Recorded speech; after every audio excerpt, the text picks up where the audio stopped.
यह कहानी स्वरचित है और सत्य घटनाओं पर आधारित है। कृपया इसकी चोरी ना करें। और अगर आपने इसका अभी तक फर्स्ट पार्ट नहीं देखा है तो चैनल पर विजिट करके आप इसका पहला भाग ज़रूर देख लें। राज पिछले जन्म का भाग 2। अभी तक आपने जाना, आदि के अकेला होते ही उसे ब्लू आंटी नजर आती है, जो उसे बार बार अपने पास बुलाती है और अपने साथ ले जाने के लिए कहती है। नन्हा आदि उसे देखकर डर जाता है और अपनी माँ आस्था को रो रो कर पुकारता है। जब उसकी माँ आस्था उसके पास आती है तो आदि अपनी माँ आस्था को उस ब्लू आंटी के बारे में सब कुछ बता देता है। आस्था उसे दिलासा देती है कि सब ठीक है और प्यार करके सुला देती है। आदि के सो जाने के बाद आस्था अपने अतीत में खो जाती है। वो अपनी प्रेगनेंसी के समय को याद करती है कि कैसे आदि के गर्भ में आने के बाद उसे एक नीले रंग की साड़ी पहने औरत नजर आती थी, जो उसे बार बार आदि को उससे दूर ले जाने की बात कहती थी। लेकिन आस्था हर बार हिम्मत करके भगवान को याद करते हुए उसे भगा देती थी। आखिर में डिलीवरी के दौरान बहुत सारे कॉम्प्लिकेशन आने के बाद भी भगवान की दया से सब ठीक रहा। आस्था और आदि दोनों का नया जन्म हुआ।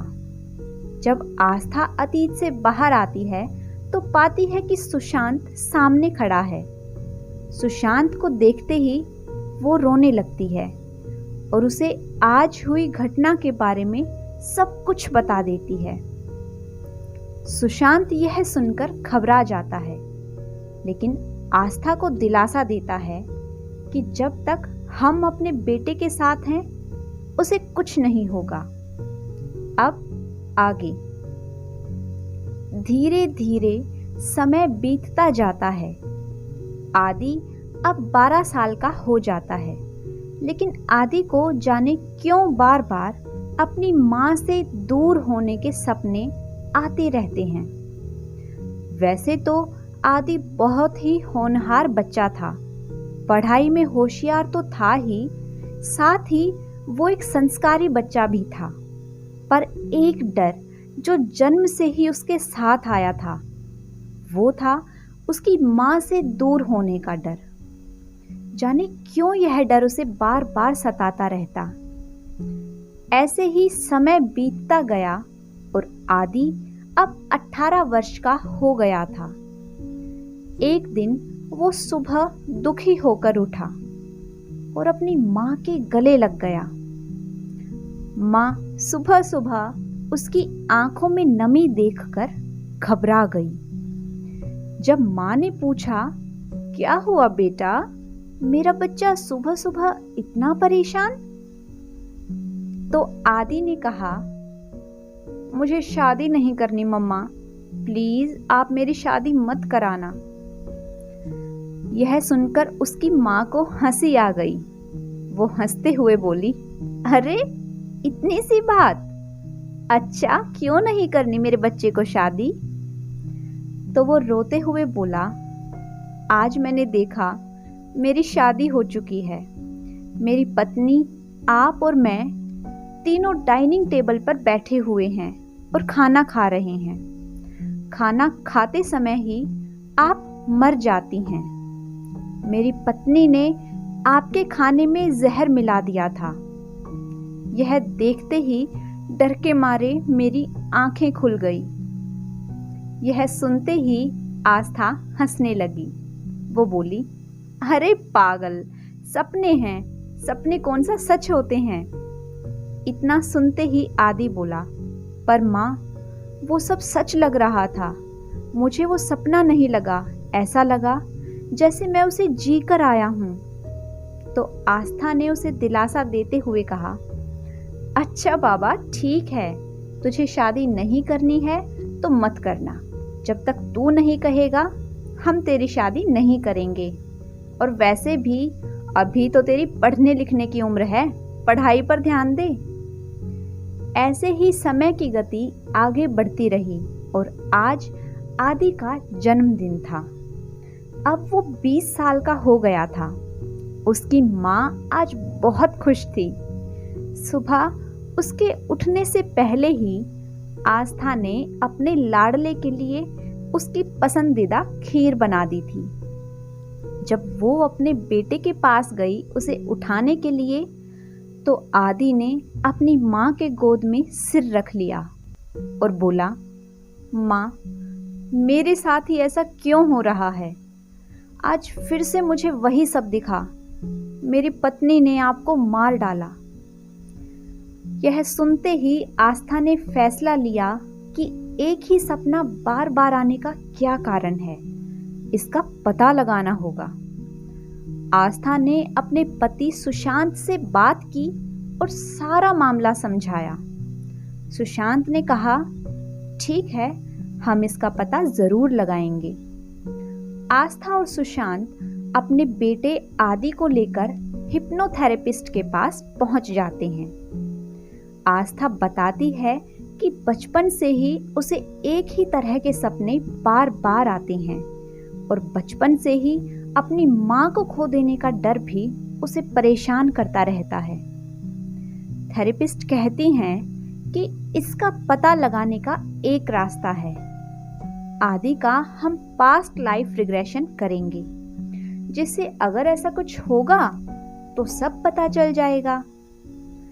अब हिप्नोथेरेपिस्ट से आदि को मिलाया जाता है।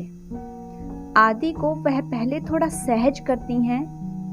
हिप्नोथेरेपिस्ट उसे रिलैक्स करके उसका ध्यान लगवाती हैं और उसे पास्ट लाइफ में लेकर जाती हैं। पास्ट लाइफ में लेकर जाने के बाद वो आदि से पूछती हैं, इस वक्त आप क्या देख पा रहे हैं? मैं अपने घर में हूं। कितनी उम्र है आपकी? 32 वर्ष। आप क्या कर रहे हैं? मैं बैठा हुआ हूं।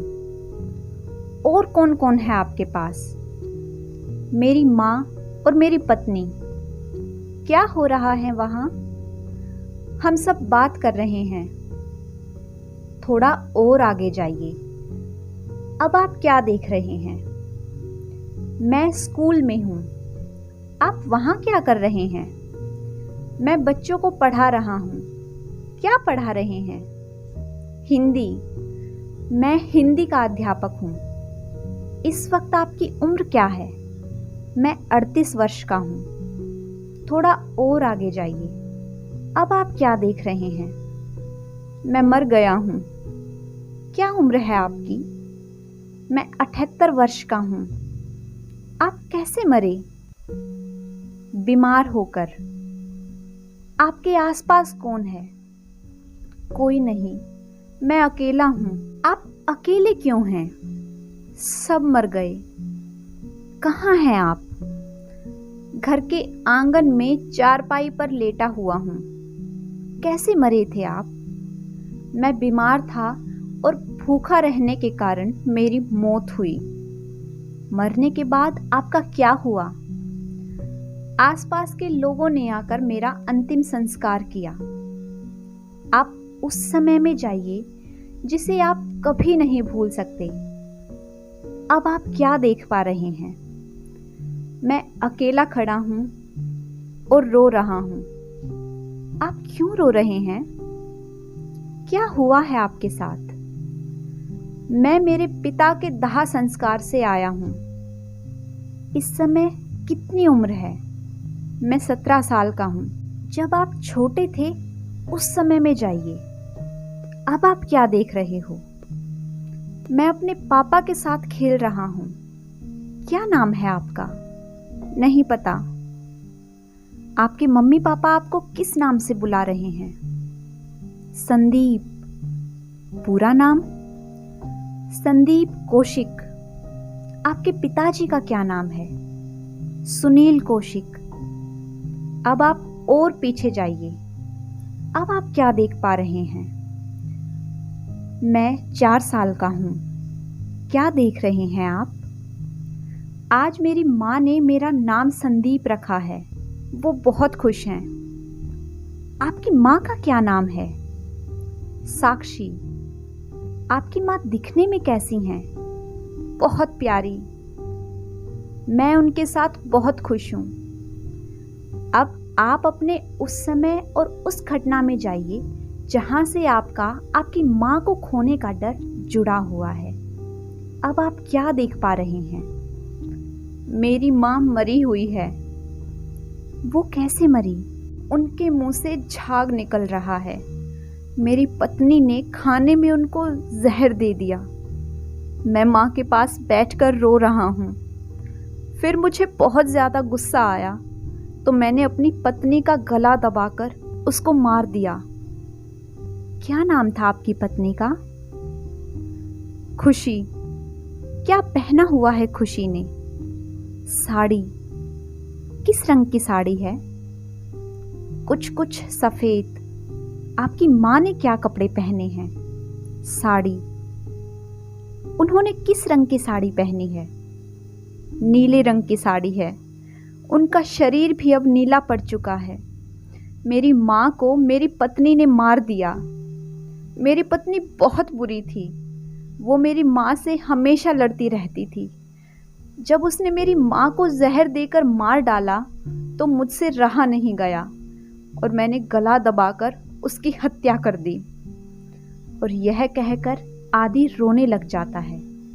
थेरेपिस्ट उसको उसके जीवन के खुशी के पल याद दिलाती हैं और उस लाइफ से अच्छी शिक्षा लेकर वर्तमान में वापस ले आती हैं।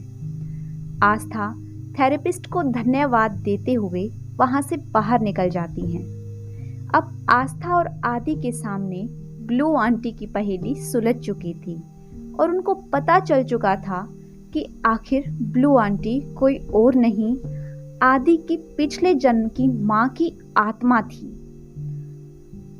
आखिर पता चल चुका था कि आदि को और कोई नहीं, उसके पिछले जन्म की माँ की आत्मा इस जन्म वाली माँ से दूर ले जाना चाहती थी।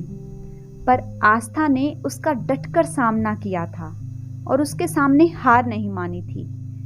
एक माँ की जिद के आगे नियति भी झुक गई। एक माँ की जिद के आगे नियति भी झुक गई थी। अब आदि अपने उस सदमे, उस डर से बाहर आ चुका था। उनका जीवन अब सामान्य हो गया था। आदि की पिछले जन्म वाली माँ अब उसे नहीं दिखाई देती थी और अब वो लोग बहुत खुश रहने लगे थे। तो दोस्तों, अगर आपको आज की मेरी ये कहानी पसंद आई है तो वीडियो को लाइक कीजिए, शेयर कीजिए। साथ ही अगर आपने अभी तक मेरे चैनल को सब्सक्राइब नहीं किया है तो जल्दी से चैनल को सब्सक्राइब कर लें। Thanks for watching.